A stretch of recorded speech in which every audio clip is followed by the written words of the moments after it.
The winter rain fell in sheets across the muddy hills of Italy, turning the battlefield into a nightmare of sucking clay and freezing water that soaked through every layer of clothing.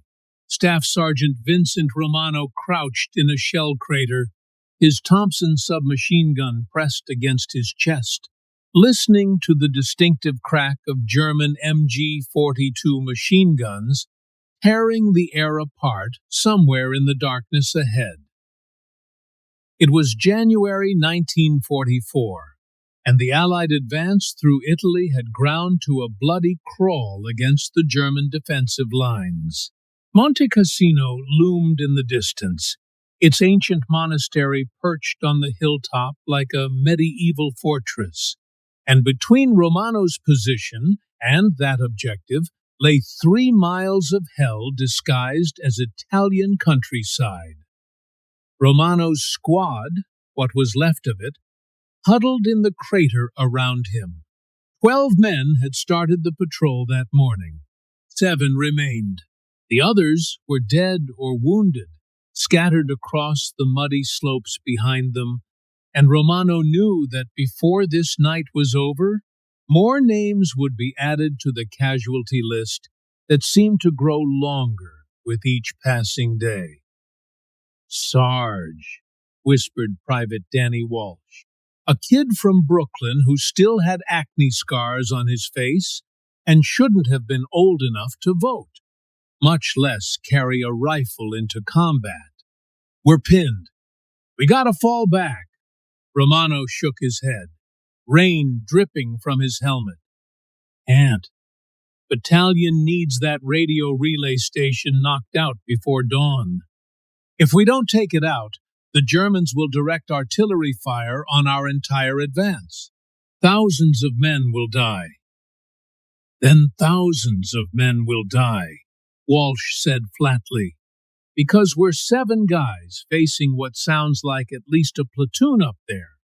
And we got maybe an hour before daylight gets us all killed." Romano knew Walsh was right. This was a suicide mission dressed up as a tactical objective. Some colonels safely behind the lines had looked at a map and decided that a squad could infiltrate German positions, destroy a radio relay station, and extract before dawn. On a map, with colored pins and clean lines, it probably looked reasonable.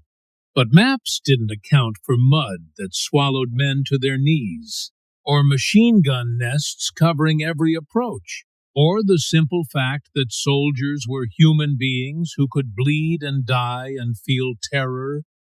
But Romano also knew that Walsh was wrong about one thing. The mission still mattered. Somewhere out there in the darkness, thousands of American soldiers were preparing for a dawn assault. If that German radio station remained operational, enemy artillery would rain down on them with devastating accuracy. Men who'd survived Salerno and Anzio would die because one sergeant and his squad had decided their own lives were worth more than the mission. Romano had learned something during his 2 years of combat. Courage wasn't the absence of fear. Courage was being absolutely terrified and doing the job anyway, because other men's lives depended on you. "We're going," he said quietly. "Check your ammunition. We move in 5 minutes." The approach to the German position was a textbook example of everything that could go wrong in night combat. They moved in single file through a vineyard that had been turned into a moonscape by artillery. The grapevines torn and shredded. The earth churned into a porridge of mud and shrapnel. Romano could hear German voices ahead, speaking in low tones, and the occasional clank of equipment that told him the enemy was alert and waiting. They were 50 yards from the relay station, a fortified farmhouse on a small rise, when the first shots rang out. Private Walsh went down immediately. taking a round through the thigh that made him scream in pain and surprise.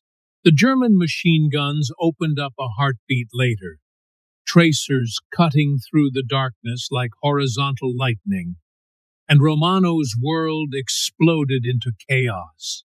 "Covering fire!" Romano shouted, bringing his Thompson up and emptying half a magazine toward the farmhouse. "Get Walsh to cover!" Two of his men dragged Walsh backward while the others laid down suppressing fire. But Romano could see it was hopeless. The Germans had the high ground, perfect fields of fire, and enough firepower to cut down anything that moved. His squad was trapped in the open, 40 yards from the objective and 100 yards from any meaningful cover. That's when Romano made the decision that would define the rest of his life, however long that turned out to be. "Fall back," he screamed at his squad. "Get Walsh out of here. I'll cover you." "Sarge, that's an order. Move."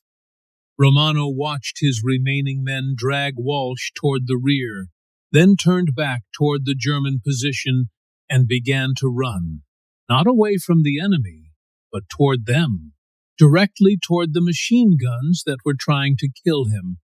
It was insane. It defied every tactical principle he'd ever learned. But it was also the only play he had left. If he could draw German fire, keep them focused on him instead of his retreating squad, maybe his men would make it out alive. And if he could somehow, impossibly, reach that farmhouse and destroy the radio equipment, then his death would at least mean something. The first bullet hit him before he'd covered 10 yards. It punched through his left shoulder with an impact that felt like being hit with a baseball bat, spinning him partially around. Romano kept running. The second and third bullets hit almost simultaneously, one grazing his ribs and the other tearing through his right thigh. His leg buckled, and he went down hard in the mud. Romano forced himself back to his feet and kept moving, his Thompson firing in short, controlled bursts, even as blood soaked through his uniform. The Germans must have thought he was leading a charge, that a whole platoon was about to come screaming out of the darkness behind him. Their machine guns concentrated their fire on his position, tracers converging on him like deadly fireflies. And Romano felt more impacts. His left arm, his side, his other leg. Each hit felt like a separate punch. But the adrenaline flooding his system was keeping the pain at a distance, letting him function even as his body accumulated damage that should have killed him. He was 20 yards from the farmhouse when he threw his first grenade. It sailed through a window and detonated with a flash that lit up the interior, followed by screams and the sudden cessation of one of the machine guns. Romano stumbled forward, firing his Thompson with one hand, while his left arm dangled useless at his side. More bullets found him, his right shoulder, his abdomen, his left leg again. Romano could feel his strength draining away with every heartbeat, could feel the wet heat of blood soaking his uniform in a dozen places. But he was close now, so close, and if he could just reach that farmhouse, just destroy that radio equipment, then maybe it would be enough. A German soldier appeared in the doorway, rifle raised, but Romano was faster. The Thompson barked twice, and the German went down. Romano dragged himself through the doorway, his legs barely supporting his weight now, and found himself in a room that stank of cordite and blood. The radio equipment sat in the corner, intact and operational, its tubes glowing with power. 3 German soldiers lay dead around it, victims of Romano's grenade. But two more were still alive, scrambling for their weapons, and Romano knew he had maybe seconds left before they killed him. He emptied the last of his Thompson's magazine into the radio equipment, watching with savage satisfaction as bullets tore through vacuum tubes and wiring, as sparks flew and components shattered. One of the German soldiers got his rifle up and fired, the bullet taking Romano in the chest and dropping him to his knees. Romano pulled his last grenade from his belt, yanked the pin, and threw it at the remaining radio equipment. Then he collapsed forward onto the stone floor, his vision tunneling, his hearing fading to a high-pitched ringing. He was dying. He knew that. No one could survive this many gunshot wounds, this much blood loss, but through the growing darkness, he saw the grenade detonate, saw the radio equipment disintegrate in a ball of fire and shrapnel, and he thought, I did it. The mission is complete. Vincent Romano should have died on that farmhouse floor in January 1944. By every medical metric, every statistical probability, he should have bled out in minutes. The German soldiers who found him 15 minutes later couldn't believe he was still breathing. They counted 47 separate gunshot wounds on his body, through his arms, legs, torso, and one that had grazed his skull. He'd lost more than half his blood volume. His left lung was collapsed, his right leg was shattered, and his intestines had been perforated in 3 places. But Romano's heart kept beating. Somehow, impossibly, he clung to life. The Germans, out of a mixture of respect and disbelief, rendered first aid rather than executing him. A German medic who'd worked in a Munich hospital before the war looked at Romano's wounds and whispered, "Unmöglich," impossible. But he bandaged what he could, gave Romano morphine, and had him evacuated to a field hospital. Romano spent the next 6 months drifting in and out of consciousness, his body fighting a desperate battle against infection, blood loss, and shock. He underwent 7 surgeries. Twice, doctors prepared to amputate his right leg. 3 times his heart stopped and had to be restarted. The medical staff who treated him started calling him the miracle, because nothing else could explain his survival. He woke fully for the first time in March, in a prisoner of war hospital somewhere in northern Italy. An American doctor, himself a POW, sat beside his bed and looked at him with something approaching awe. "Sergeant Romano," the doctor said quietly, "you shouldn't be alive. I've been a surgeon for 20 years, and I've never seen anyone survive what you survived. Do you remember what happened?" Romano's throat was too dry to speak. He nodded slowly. "Your mission," the doctor continued. "The radio station. Did you complete it?" Again, Romano nodded. The doctor's eyes grew wet. "We heard. Your squad made it back and reported what you did. The Germans never called in artillery support during our advance. We estimate you saved somewhere between 2,000 and 3,000 American lives that morning." Romano closed his eyes. 2,000 to 3,000 lives. That was the arithmetic of war. One life traded for thousands. It should have felt noble, heroic, meaningful. Instead, it just felt heavy. "Your squad," Romano whispered. "Did they make it?" All 6 men survived. Private Walsh lost his leg, but he lived. "They're calling you a hero back home, Sergeant.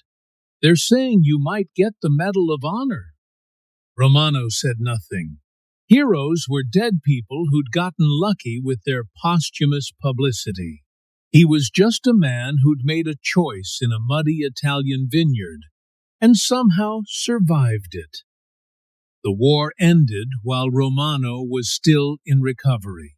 By the time he was repatriated to the United States in late 1945, his story had spread through the army.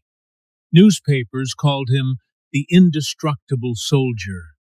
Radio programs dramatized his charge against the German position. Hollywood wanted to make a movie about him.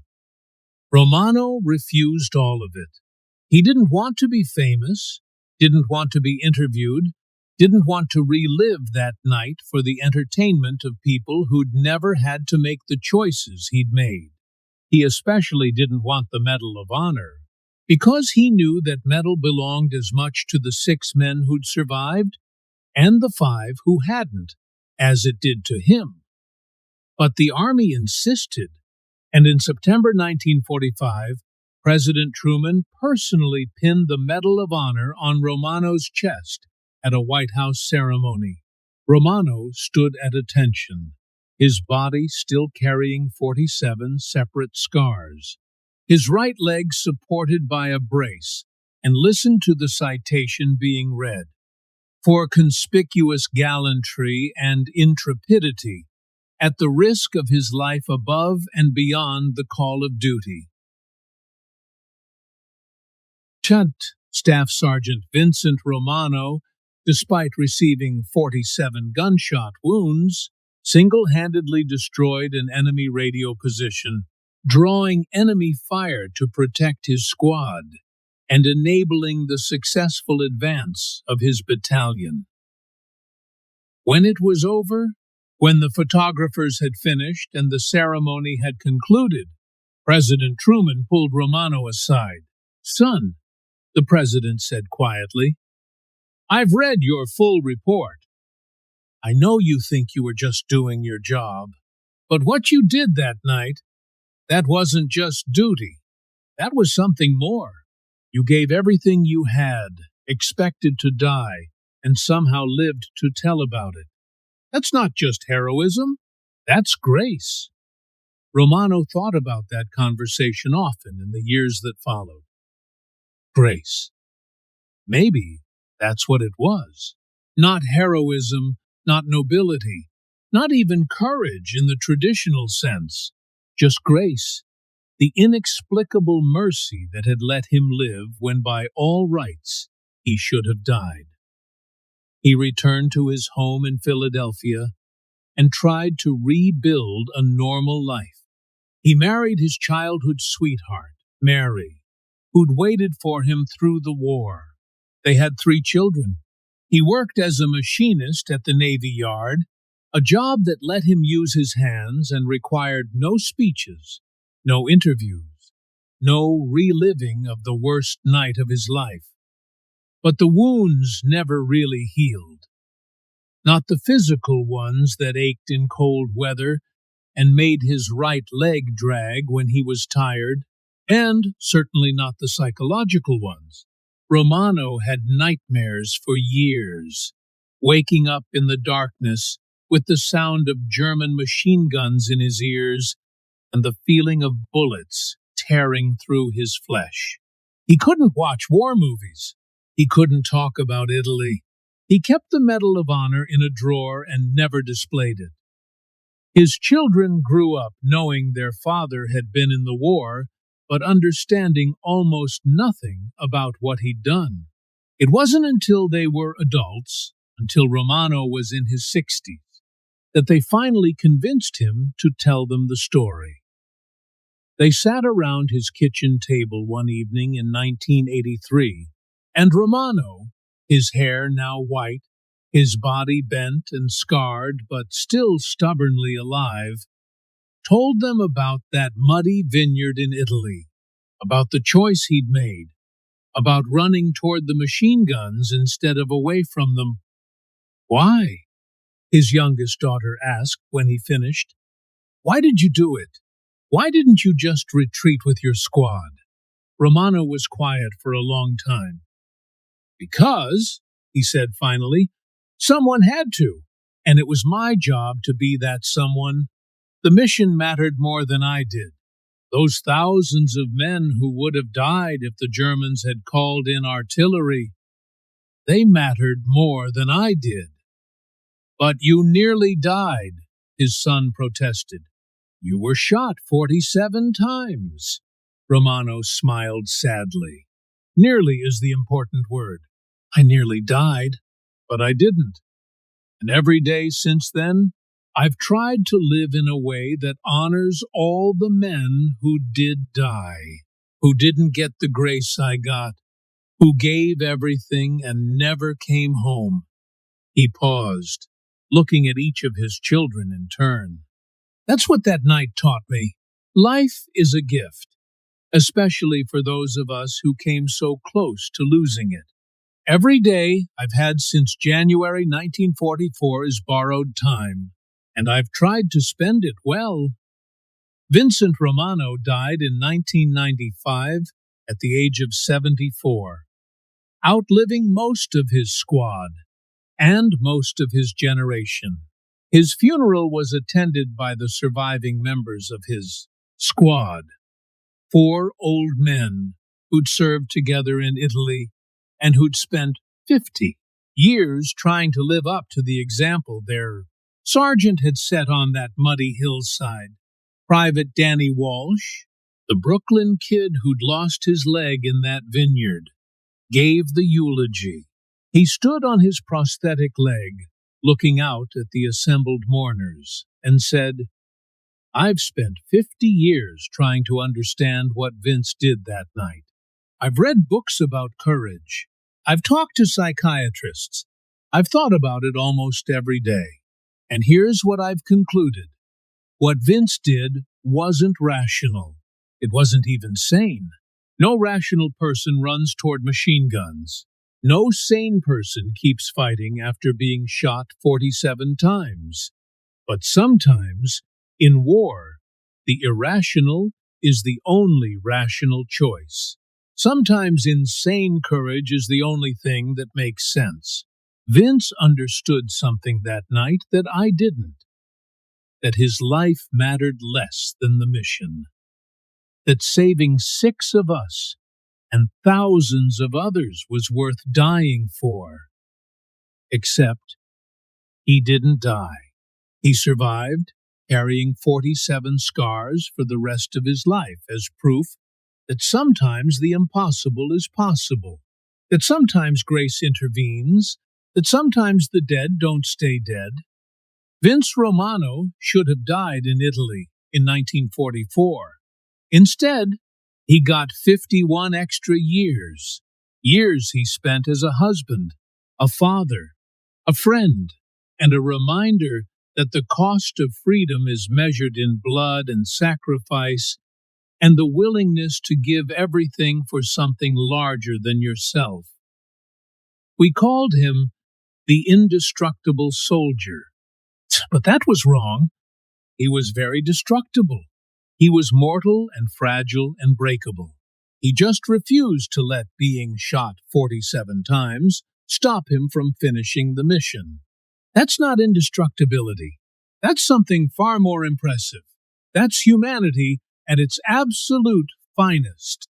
The story of Vincent Romano's charge into machine gun fire, his survival despite 47 gunshot wounds, and his destruction of the German radio station became legendary in military circles.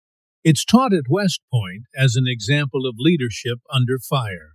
It's referenced in Medal of Honor citations for other soldiers who displayed extraordinary courage. It's become part of the mythology of World War II, proof that individual actions can change the course of history. But for those who knew Romano personally, the real story wasn't the night he nearly died. It was the 51 years he lived afterward, carrying those 47 scars as a reminder of what he'd given and what he'd been given in return. He lived with chronic pain, with nightmares, with the weight of survivor's guilt. But he also lived with love, with family, with the knowledge that his sacrifice had mattered. In his final days, as cancer finally accomplished what 47 German bullets couldn't, Romano was asked by a journalist if he had any regrets about that night in Italy. Romano thought for a long moment before answering. "I regret that I had to make that choice," he said finally. "I regret that war exists, that young men have to die, that the world is organized in a way that makes such sacrifices necessary. But do I regret what I did? No. I did what needed doing, and somehow, by grace or luck or divine intervention, I survived to tell about it. But here's what I want people to remember. I'm not special. Every soldier who's ever gone to war has faced moments where they had to choose between themselves and the mission, between survival and duty. Most of them made the same choice I did. The only difference is that I survived, and most of them didn't. So when people talk about my courage, I want them to remember all the men who showed the same courage, but whose names are carved on monuments instead of printed in newspapers. I was shot 47 times and finished the mission, but millions of other men were shot once or twice or not at all, and finished their missions too. Their stories just don't sound as dramatic, but their sacrifices were every bit as real, every bit as meaningful, every bit as worthy of being remembered. Those were Vincent Romano's last words about his service in World War II. He died 3 days later, surrounded by his family, his body finally giving out after carrying the burden of those 47 scars for more than half a century. At his funeral, the army sent an honor guard. They folded the flag that had draped his coffin and presented it to his widow. They played taps while 4 old men, the last survivors of Romano's squad, stood at attention and wept openly for the sergeant, who'd saved their lives and somehow lived to grow old with them.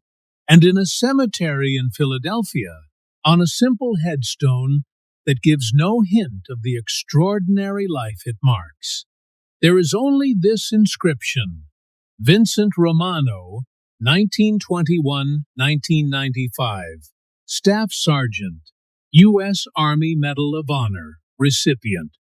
He finished the mission. Sometimes, in military circles, when someone faces an impossible situation, when the odds are overwhelming and survival seems impossible, soldiers will say, "Time to pull a Romano." It means time to do what needs doing, regardless of the cost. Time to put the mission first. Time to show the kind of courage that defies all logic and all probability. Because Vincent Romano proved something important that night in a muddy Italian vineyard, that the human spirit, when tested to its absolute limit, can endure the unendurable and achieve the impossible. That 47 bullets aren't enough to stop a man who knows what he's fighting for. That sometimes, just sometimes, the heroes don't die. They survive to carry their scars as proof that grace exists, that sacrifice matters, and that one person really can change history. He was shot 47 times, and he still finished the mission. And in doing so, he proved that courage isn't about being unbreakable. It's about being broken and continuing anyway, because other people's lives depend on you. That's the legacy of Vincent Romano, not the medals or the headlines or the dramatic retellings, but the simple, profound truth that duty and sacrifice and courage still matter, even when especially when they cost us everything we have to give.